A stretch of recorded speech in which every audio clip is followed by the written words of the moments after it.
B'investiment ta' 30,000 euro, Yachting Malta xtrat 3 dajjes Hansa 303 bl-iskop li tispira ġenerazzjoni ġdida ta' nies li japprezzaw il-parasailing. Dawn id-dajjes ġew inawgurati mill-Ministru għall-Infrastruttura Aron Farrugia u mart il-Prim Ministru Dr. Lidja Qabela. Dan il-mudell ta' dajjes huwa ddiżinjat biex jakkomoda baħħara b'diżabilità. Min barra li ġew varati dawn id-dajjes ġew inawgurati wkoll uffiċini ġodda f'Samezon.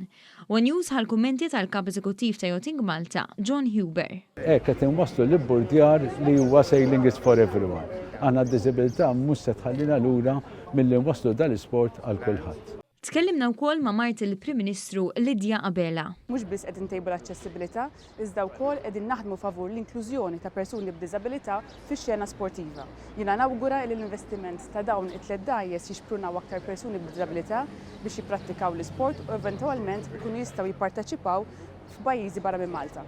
Il-Ministru Aron Farrugia qal li dan l-investiment se jkabbar is-settur. Ħajservu bħala trasport u sport inklusiv ġewwa pajjiżna. Nħarsu qudiem biex in-niċċa ekonomika tal-yachting tkompli tikber u ħanimilħu fiha fi żmien li ġej.